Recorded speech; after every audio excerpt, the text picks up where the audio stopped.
Get out. We don't serve your kind here. The words, sharp as broken glass, echoed through the marble lobby of the First National Bank. Chaos was erupting around an elegantly dressed black woman as two burly security guards dragged her toward the entrance. The fabric of her designer coat was twisted and wrinkled in their rough grasp. Behind them stood the branch manager, Linda Thompson, her face a mask of pure hatred. "I told you people," she screamed. "You don't belong here. This is a respectable establishment." The other staff members had formed a semicircle, their faces mirroring the same disgusting prejudice. A teller named Sarah Mitchell pointed and laughed. "Look at her thinking she's somebody." A senior teller, Mary Patterson, shook her head. "They always try to scam us with fake checks." The racist insults flew from all directions, each one meant to strip the woman of her dignity, to treat her as less than human. But then the unthinkable happened. With a surprising surge of strength, the woman broke free from the guard's grip. She didn't run, she didn't fight back. Instead, she calmly reached into her purse and retrieved her phone. A sudden, heavy silence fell over the lobby. As she dialed a number, her voice cut through the atmosphere of hatred like a surgeon's blade, and in an instant, everything changed. The smug satisfaction drained from Linda Thompson's face, replaced by a look of pure, ice-cold terror. Her mouth fell open as she recognized the name spoken into the phone. The security guards froze. The other staff members stopped laughing. Because in that moment, everyone in the bank lobby was about to discover that the woman they had just abused and assaulted wasn't just any customer. What happened next would shock them to their core, proving that sometimes the universe delivers justice with the most exquisite poetry. But to understand this moment of reckoning, we have to go back 3 hours, to what had begun as an ordinary Tuesday morning for Dr. Patricia Williams. If you want to witness the most satisfying karma imaginable, stay with me. Let us know where you're watching from, and if you believe in justice, type karma in the comments. This story will show you exactly what happens when racists mess with the wrong person. Now, let's go back to where it all began, 3 hours before these employees made the biggest mistake of their lives. 3 hours earlier, Dr. Patricia Williams was driving her modest silver Honda through the familiar streets of her childhood neighborhood. The accomplished neurosurgeon had just returned from a 6-month sabbatical in Switzerland, where she'd been conducting groundbreaking research. No one would guess that the woman behind the wheel of this ordinary car owned 3 luxury vehicles, parked at her second home in the hills. But Patricia had chosen the Honda for a reason. In her purse was a $50,000 insurance settlement check. She was on her way to First National Bank to donate that money to the local community clinic so they could purchase desperately needed medical equipment. After months in Switzerland's advanced facilities, she knew what a difference the right tools could make, and she was determined to bring a piece of that excellence back home. What Patricia didn't know was that she was about to walk into a den of racial hatred, a place where prejudice had been festering for over 2 decades. Inside that bank, Linda Thompson had built a small kingdom. At 48, Thompson had worked at First National for 22 years, and she had made it her mission to keep what she called undesirables out of her branch. She didn't just harbor racist views, she actively promoted them, carefully hiring staff who shared her bigoted worldview. Her closest ally was 35-year-old Sarah Mitchell, a teller who had fully embraced Thompson's ideology. For Sarah, discriminating against minority customers wasn't just a policy, it was entertainment. She enjoyed the humiliation, often making cruel jokes with her colleagues, and the culture of poison ran deep. There was Kevin Walsh, the 42-year-old security supervisor, a former cop who'd left the force after multiple complaints of excessive force against minorities. There was Mary Patterson, a 54-year-old senior teller who had perfected the art of subtle racism, using condescending tones and coded language to make black customers feel unwelcome. Together, they had turned the bank into a fortress of prejudice, hidden behind a veneer of professional respectability. And when Dr. Patricia Williams walked through those glass doors, she had no idea she was stepping onto a battlefield. The moment she entered, hostile eyes locked onto her, judging her not as a customer but as an intruder. Her simple transaction was about to expose decades of systematic racism and trigger the most spectacular downfall these bigots could ever imagine. When Dr. Williams approached Sarah Mitchell's window, the hostility was immediate. Sarah looked her up and down, her lip curling in disgust. There was no greeting, no smile, just a sharp, contemptuous snap. "What do you want?" The tone was so unprofessional that other customers in line began to notice. A couple behind Patricia exchanged an uncomfortable glance. An elderly man lowered his newspaper to watch. Maintaining her dignity, Patricia calmly placed the $50,000 insurance check on the counter. "I'd like to cash this, please." The check was crisp, official, bearing the letterhead of a major insurance company. It was clearly legitimate, but Sarah snatched it up aggressively, examining it as if it were contaminated. She held it to the light, squinted at it, and even sniffed it, a theatrical performance designed to humiliate Patricia in front of the entire lobby. After the ridiculous display, Sarah asked loudly, "Where did you get this? It looks suspicious." Patricia could feel the stares of other customers on her back. Then, without a shred of discretion, Sarah bellowed across the bank, "Linda, we got another one trying to cash a fake check." The phrase "another one" hung in the air, a casual indictment of everyone who looked like Patricia. Whispers rippled through the line of customers. From across the lobby, Mary Patterson chimed in with a smirk. "They never learn, do they?" Other staff members began to gather, drawn by the commotion like vultures. That's when Linda Thompson stormed over, her heels clicking aggressively on the marble floor. She didn't bother to examine the check or even make eye contact with Patricia. The dismissal was instant. "Ma'am, you need to leave," Thompson declared. "We don't serve your kind here." Several customers gasped at the blatant racism. Patricia, demonstrating remarkable composure, simply repeated, "I'd like to cash my check, please." Her voice remained steady, dignified, everything these employees were not. But her composure only seemed to fuel Thompson's rage. "I don't care what piece of paper you have," she spat. "Take your business elsewhere." When Patricia calmly explained it was an insurance settlement, Thompson's prejudice flared. "Insurance settlement? For what? Staged an accident to get money you don't deserve?" "I'm a neurosurgeon," Patricia stated, hoping her profession might introduce some sanity into the situation. "I'm donating this money to the community clinic." Instead of respect, she was met with open mockery. Sarah Mitchell burst into cruel laughter. "A doctor? Yeah, right. And I'm the Queen of England," Mary Patterson cackled. "Neurosurgeon! Next she'll tell us she owns the hospital." Linda Thompson gestured dismissively at the scrubs visible under Patricia's coat. "Listen, lady, I don't know what scam you're running, but no doctor would dress like that. And they certainly wouldn't come to our bank." Kevin, the security supervisor, stepped closer. "Ma'am, you need to walk away before this gets ugly." But Patricia stood her ground. "Your behavior is discriminatory and unacceptable." This enraged Thompson further. "Discriminatory? You come in here with a fraudulent check and have the nerve to accuse us? We're protecting this bank from criminals like you." The other staff members piled on. "They always play the race card when they get caught," one said. "It's their go-to move," added another. Throughout this verbal assault, Dr. Williams maintained a composure that was almost superhuman. Despite being surrounded, humiliated, and falsely accused, she spoke with the calm authority of a person in complete control. But the employees of First National Bank thought they held all the power. They had no idea their world was about to be turned upside down. If you're feeling your blood boil at this injustice, stay with me, because what happens next is a lesson in perfect cosmic justice. How would you have reacted in Patricia's shoes? Let me know in the comments.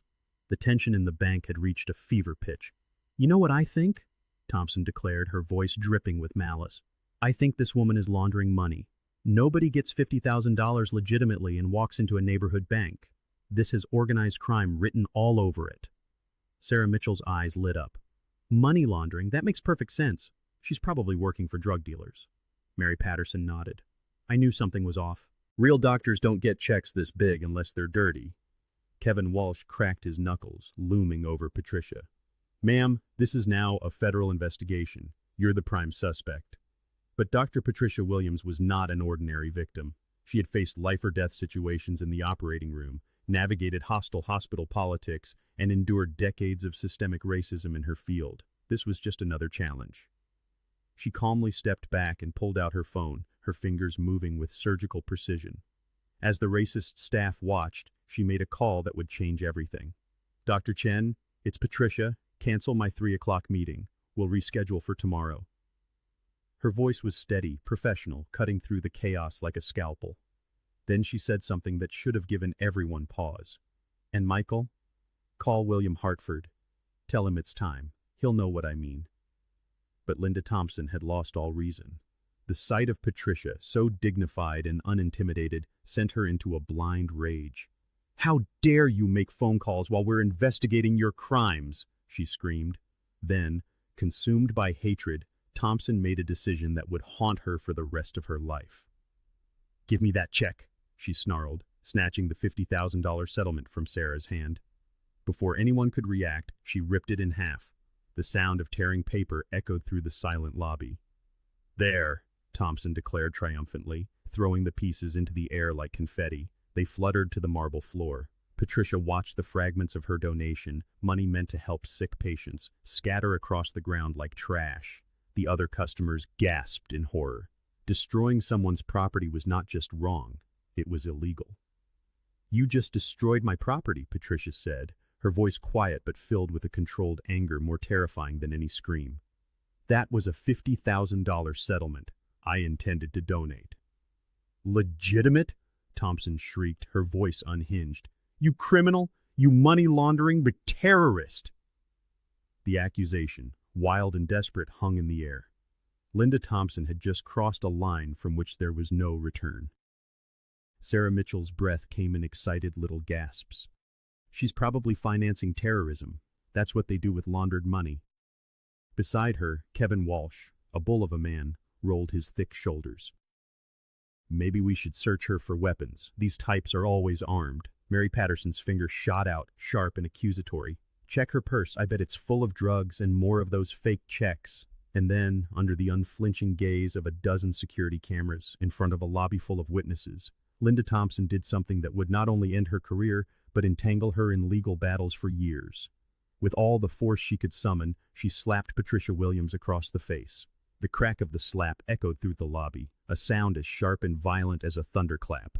Patricia's head snapped to the side from the sheer force of the blow. A collective gasp rippled through the room. Customers fumbled for their phones, their screens lighting up to record the assault. Others, wide-eyed with fear, began to back away toward the exits. A few seemed poised to intervene, but were frozen by the sudden brutality of the act. A livid red handprint was already blooming on Patricia's cheek, a mark of shame that belonged entirely to Linda Thompson. Yet, as Patricia slowly turned her head back to face her attacker, her composure was a fortress. Her dignity remained intact, a shield against the humiliation. "You have just committed assault and battery," Patricia said, her voice impossibly calm, cutting through the stunned silence despite the fire stinging her cheek. "That was a criminal act." But Thompson was far beyond reason, intoxicated by a venomous cocktail of power and a lifetime of festering prejudice. She was living a racist fantasy, finally striking a black person without consequence. "Kevin, arrest this criminal now," Thompson shrieked, pointing a trembling finger at Patricia.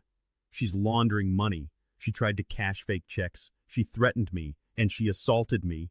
Did you all see how she threatened me?" The lies poured out of her, a frantic inversion of reality that laid bare the depths of her hatred. In her twisted mind, she was the victim, not the perpetrator of a vicious assault. Kevin Walsh, a former police officer whose record was stained with complaints of excessive force against minorities, snatched his radio, his voice thick with a grim excitement he hadn't felt since his days on the force. "Central, this is Kevin at First National downtown, requesting multiple units, immediate backup. We have a black female suspect, money laundering, check fraud, assault on bank personnel, and making terrorist threats. Subject is considered dangerous and violent. Approach with extreme caution." The description was a grotesque caricature of the poised, professional woman standing before him. But this was the moment Kevin had been waiting for. A chance to be the hero by brutalizing someone he'd already condemned by the color of her skin. Sarah Mitchell was practically bouncing on the balls of her feet, clapping her hands. "Did you see her? She's violent. So dangerous. Get her out of here before she hurts someone else." Mary Patterson was practically salivating with glee. "She probably has weapons too. They always do. Search her properly." Brad Collins held his phone steady, his face glowing in its light. "I got everything. The assault, the threats, the whole money laundering attempt. Corporate is going to love this evidence package." The staff fed on each other's animosity, a pack closing in on its prey, each trying to outdo the other in their performance of cruelty. They had constructed their own reality, one in which they were valiant heroes, and Patricia was a villain to be vanquished. What none of them could possibly fathom was that their reality was about to be demolished. They didn't know that for the past 6 months, Dr. Patricia Williams had been conducting a meticulous investigation into their discriminatory practices. Through her volunteer work at a community clinic, she had heard story after story about First National Bank. Elderly black customers denied service. Young Hispanic families refused loans they qualified for. Small business owners treated with suspicion for making simple deposits. Patricia saw a pattern, not just a few bad apples, but a systemic, institutionalized racism cultivated under Linda Thompson's leadership. The evidence was so overwhelming that she knew a drastic intervention was required. So, during a 6-month sabbatical in Switzerland, while her colleagues believed she was conducting medical research, Patricia had been quietly working with a team of lawyers and investment specialists. Using nearly $8 million of her own money, she orchestrated the purchase of a controlling stake in First National Bank. The acquisition was an intricate dance of shell corporations and legal intermediaries, routing through the Cayman Islands and New York, keeping her identity an absolute secret from everyone but the board of directors. By the time the ink was dry, Dr. Patricia Williams owned 67% of First National Bank. She was the majority shareholder, the effective owner of the very institution whose employees were now assaulting her. She had specifically asked the board not to inform the branch staff of the ownership change. She needed to see the rot for herself, to gather irrefutable evidence that would justify the radical changes she planned to make. Now, Kevin Walsh was grabbing her arms, his grip bruising as he tried to wrench them behind her back. "You're under arrest," he boomed. "Money laundering, check fraud, assault." Patricia remained calm, her voice clear and steady. "I am Dr. Patricia Williams, a neurosurgeon at Metropolitan Hospital. You are assaulting an innocent customer." But the staff was celebrating their victory. Linda Thompson cradled her hand, putting on an Oscar-worthy performance of a victim in pain. "She attacked me. Thank God Kevin was here," Sarah gloated. "Finally justice is served. Take her away." Mary wiped away fake tears. Brad, still recording, narrated, "This is how we deal with criminals at First National. Zero tolerance." Earlier, Sarah had overheard Patricia on the phone mention a board meeting in Hartford. Now she let out a cruel, mocking laugh. "Can you believe it? Even while being arrested, she's still in her fantasy world, pretending she's calling emergency board meetings with Chairman William Hartford himself." The rest of the staff joined in, their derisive laughter filling the lobby. "Board meetings with the chairman," Mary cackled, wiping tears from her eyes. "What's next, claiming she owns the whole bank?" "Lady," Kevin sneered, tightening his grip, "the only board you're going to see is the parole board in about 5 years." But their cruel celebration was about to shatter. At that exact moment, the heavy glass doors of First National Bank swung open, and William Hartford stepped inside, flanked by 2 corporate security officers. Hartford was an imposing figure, tall, silver-haired, radiating authority in an expensive Italian suit. The chaotic, hate-filled energy in the lobby instantly evaporated, replaced by a stunned silence. His security team were not local rent-a-cops like Kevin. They were serious professionals, with the discreet earpieces and disciplined bearing of former federal agents. The staff saw Hartford and preened, assuming he was there to commend them. Linda Thompson's face lit up with triumph as she strode toward him. "Mr. Hartford, perfect timing, sir," she declared. "We've just apprehended a dangerous money launderer who assaulted me and threatened the bank." "We have the situation completely under control, sir," Kevin added, puffing out his chest. "We caught her red-handed," Sarah chirped, "and we documented everything." "You should have heard the ridiculous stories she was telling," Mary said, shaking her head. "Claiming to be a neurosurgeon." Brad waved his phone. "I've got it all right here, Mr. Hartford. It will make an excellent training video." They could not have known that William Hartford, chairman of the board, was there because Patricia had called him. They could not have known that he and Patricia had been classmates at Johns Hopkins Medical School 30 years ago. They were friends, collaborators, and co-conspirators. When Patricia had first presented her plan to acquire the bank, he was skeptical. But then she showed him the evidence, the complaints, the loan data, the testimonies, and he had not only supported her, he had helped strategize the acquisition. Now, Hartford took in the scene. Patricia, being physically restrained, the torn check on the floor, the livid mark on her cheek, and the gleeful, racist staff who believed they were heroes. His face darkened with a disgust so profound it was almost fury. He gave a quiet signal to his corporate security team. They moved with swift, silent purpose toward Kevin Walsh. "Release her, now!" The command was flat and absolute. Confused, Kevin let go of Patricia's arms and stepped back. The two guards immediately positioned themselves between Patricia and the staff, a human wall that completely reconfigured the power dynamic in the room. Patricia straightened her jacket with the same precision she used before surgery. She looked directly at Linda Thompson, her voice calm but imbued with an authority that was absolute. "Ms. Thompson, you're right about maintaining standards," she said. "That's why I bought this bank." The words landed with the force of a physical blow. The lobby fell into a silence so deep it felt like the air had been sucked out of the room. Linda Thompson's mouth opened and closed, but no sound emerged. Her face contorted with a kaleidoscope of confusion, disbelief, and finally, sheer terror. William Hartford stepped forward and opened his briefcase. He laid a thick folder of legal documents on the counter. "Ladies and gentlemen," he announced to the petrified staff and the astonished onlookers, "allow me to introduce you to Dr. Patricia Williams, the majority shareholder and new owner of First National Bank." Kevin Walsh looked down at his own hands, the hands that had just manhandled the owner of the bank, and all the color drained from his face. Sarah Mitchell stood trembling, the phone still clutched in her hand. The evidence she thought would make her a hero, now the proof of her undoing. Mary covered her mouth in horror, as every cruel word she had spoken replayed in her mind, each one a nail in the coffin of her career. The woman they had tormented, humiliated, and assaulted was not just a customer. She was their boss, and judgment had arrived. With the documents spread across the counter like a verdict, Patricia addressed the lobby. "Everyone here just witnessed exactly why this bank required new ownership," she announced, her voice resonating with the finality of a diagnosis. "What you saw today was not an isolated incident. It is a symptom of a sickness I purchased this institution to eradicate once and for all." She turned her gaze to Linda Thompson, whose racist empire had just crumbled into dust. The consequences were about to be as swift and decisive as a surgeon's scalpel. Patricia's voice cut through the stunned silence of the bank lobby, as sharp and precise as a surgeon's scalpel. "Linda Thompson," she began, her gaze unwavering, "your employment is terminated, effective immediately. The grounds are the creation of a discriminatory and hostile work environment, assault and battery, and the willful destruction of customer property." The words struck Linda Thompson with the force of a physical blow. Her legs threatened to buckle. 22 years, an entire career, a pension, benefits, all of it had just evaporated, consumed by the flames of her own hatred. "You can't do this," she gasped, the words barely a whisper. "I have rights. I have seniority." "Those rights were forfeited," Patricia replied, her voice devoid of warmth. "The moment you chose to discriminate against customers and assault this bank's owner. Security will escort you from the premises within 5 minutes.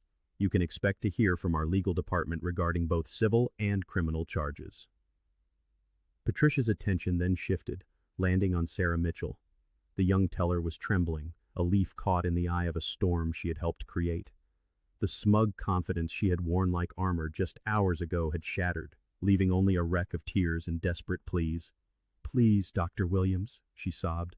"I was just following orders. I didn't mean it. I have kids to feed. I can change, I promise."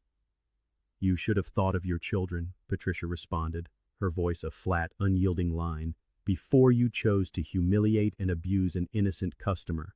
Your actions have consequences. Sarah Mitchell, you are terminated for customer abuse and discriminatory practices. You have 15 minutes to clear your desk." Her gaze swept past the weeping teller to the security guard, Kevin Walsh.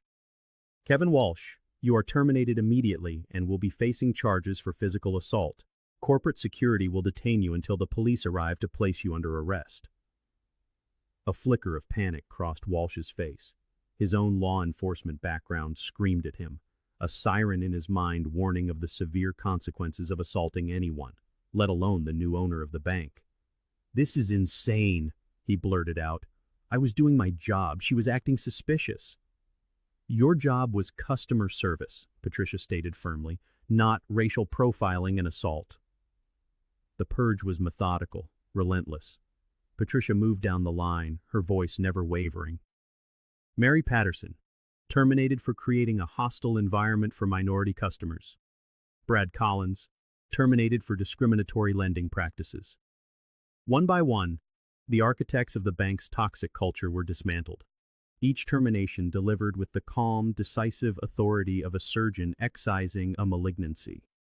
A wave of fear rippled through the remaining staff. Some desperately tried to distance themselves from the fallen, their faces masks of strained innocence. Others, seeing the writing on the wall, quietly began to clear their desks. A young teller named Maria Rodriguez approached Patricia, her hands twisting nervously. "Dr. Williams, I want you to know I never agreed with them." Her voice was soft but clear. "I tried to speak up once. Ms. Thompson threatened my job." Patricia looked into the young woman's eyes and saw not opportunism, but genuine remorse. "Thank you, Maria," she said, her tone softening for the first time. "It is people with your courage upon whom we will build this new foundation."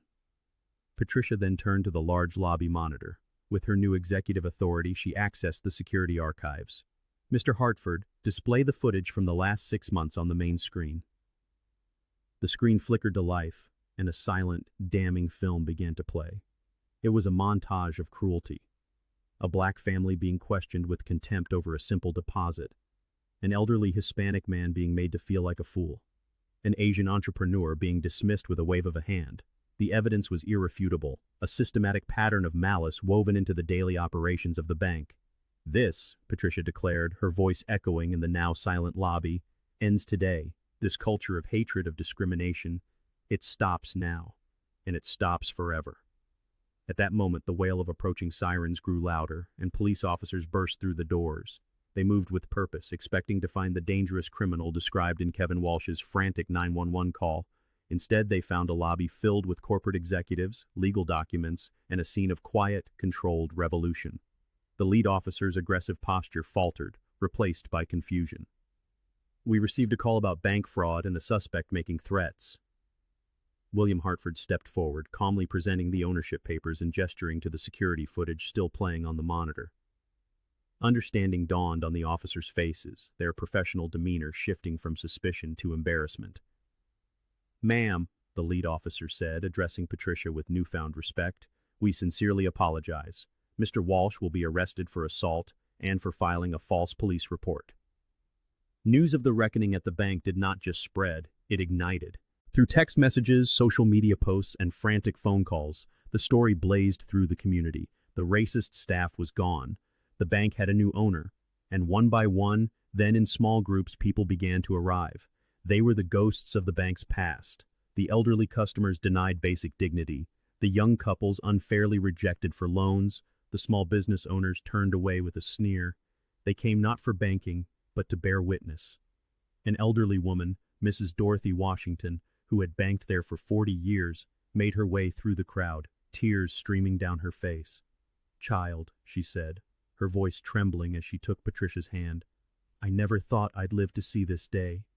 For decades they've treated us like we were less than human. Bless you." In a moment of perfect poetic justice, Patricia walked to the very teller window where she had been refused service hours before. She presented a replacement check from her insurance company, expedited after they heard her story. "I would like to cash this, please," Patricia said clearly, "for $50,000. The transaction was completed in minutes, swift, professional, respectful. The contrast was a silent, powerful statement. But the money was not for her. In full view of the assembled community, Patricia endorsed the check. "To the local community clinic," she wrote, and then announced to the hushed lobby, "This will purchase desperately needed medical equipment for our most underserved patients. It will help those who have been failed by systems like the one this bank used to be." The lobby erupted in a wave of applause and heartfelt cheers. Patricia addressed the crowd, her voice ringing with the promise of a new era. "Effective immediately, we are implementing mandatory diversity and inclusion training for all staff. We are establishing community outreach programs and loan initiatives for those previously excluded.